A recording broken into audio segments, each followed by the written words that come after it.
के बारे में हम इनसे जानकारी लेने के लिए पहुंचे हैं। चेयरमैन साहब, क्या एफआईआर किसने पुलिस ने आपके ऊपर एफआईआर की है, तो उसके बारे में हमें बताइए। सबसे पहले तो आप सभी साथियों का नमस्कार और यहाँ पर जितने संगठनों के जो साथी मेन पदाधिकारी जो पहुँचे हैं उन सबका धन्यवाद तहे दिल से। तो साथियों, पता क्या है, आज 12 तारीख का वायका है। 12 तारीख को हमें पता चला कि हमारे जो ब्लॉक समिति के चेयरमैन हैं वो दलित परिवार से हैं और उनके ऊपर बीडीपीओ काफ़ी दबाव बना रहा है। उनका जो कार्रवाई रजिस्टर है उनको अपना कार्रवाई रजिस्टर नहीं दे रहा और कहता है कि अगर कार्रवाई चाहिए तो एमएलए के पास जाओ, अगर एमएलए के पांव पकड़ोगे तो आप लोगों को वो कार्रवाई रजिस्टर मिलेगा, अन्यथा नहीं।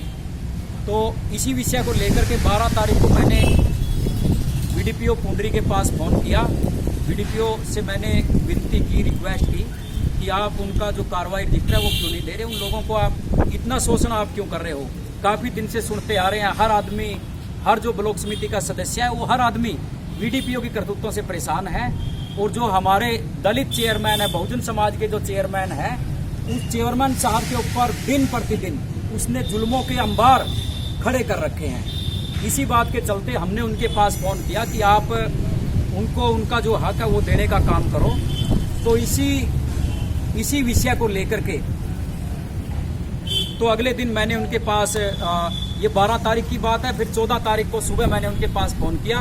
14 तारीख को उन्होंने मेरे को बताया कि मैं तो क्वारंटाइन हूँ, मेरे को कोरोना हो चुका है और मैं तो कैथल में हूँ। जस्ट 5 मिनट बाद ही मेरे संघर्ष के साथी हैं धर्मेंद्र प्रधान जी, जो पुंडरी से ही हैं, इन्होंने उनके पास फ़ोन किया। तो इनका तुरंत फ़ोन करने के बाद बीडीपीओ ने कहा कि मैं तो यहाँ उनके लड़के ने फ़ोन उठाया। 5 मिनट बाद ही उनके लड़के ने फ़ोन उठाया, वही फ़ोन जिस पे मैंने बात की थी 5 मिनट पहले, कि मेरे पिताजी जो बीडीपीओ सुरेंद्र जी हैं वो तो कैथल में क्वारंटाइन है और फ़ोन मेरे पास घर है। इन बातों से साफ जाहिर होता है कि जो बीडीपीओ पुंडरी है उसका ये किया धरा है सारा का सारा, और वो समाज को, देश को, प्रशासन को गुमराह करने का काम कर रहे हैं। तो कल मेरे पास एएसआई है, पता नहीं एसआई है, रामफल जी, हाँ रामफल जी एएसआई है यहाँ सिटी पुंडरी से।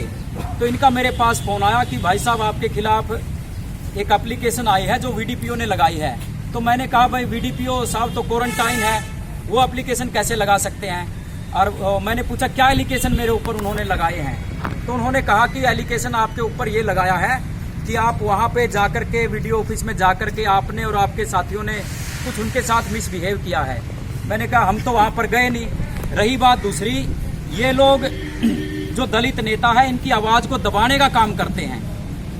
लेकिन आज हमने यहाँ, हम सारे के सारे साथी अपनी गिरफ्तारियाँ देने के लिए आए थे, क्योंकि हम सारे के सारे साथी हर मजलूम की लड़ाई लड़ने वाले साथी हैं।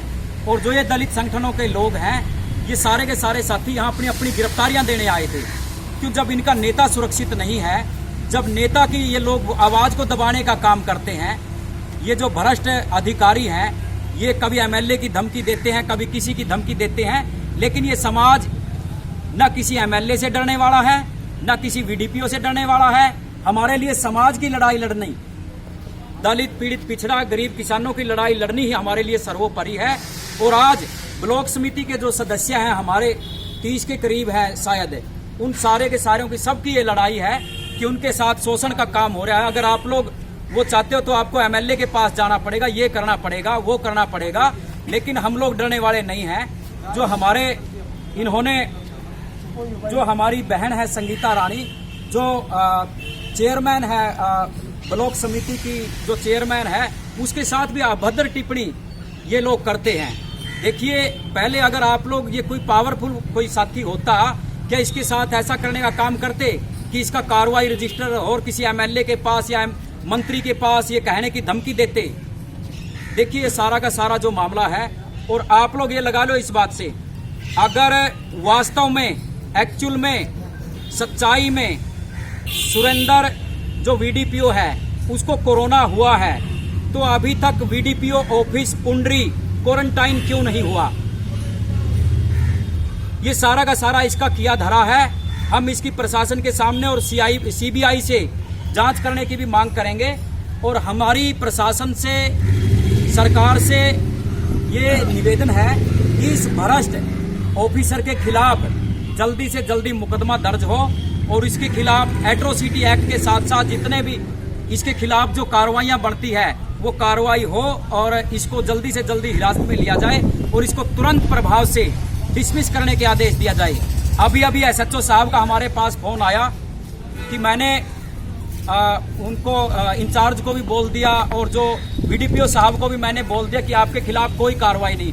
हम चाहते हैं कि हमारे खिलाफ कार्रवाई हो, हम चाहते हैं इस बात को कि हमने अगर कोई जुर्म किया है तो हमारे खिलाफ कार्रवाई होनी चाहिए और अगर हमने कोई जुर्म ही नहीं किया, ये बात अगर साबित होती है तो उस भ्रष्ट ऑफिसर के ऊपर 182 के तहत कार्रवाई होनी चाहिए। ये हमारी मांग है। जय जय जय जय जय भीम। जय भीम, जय भीम।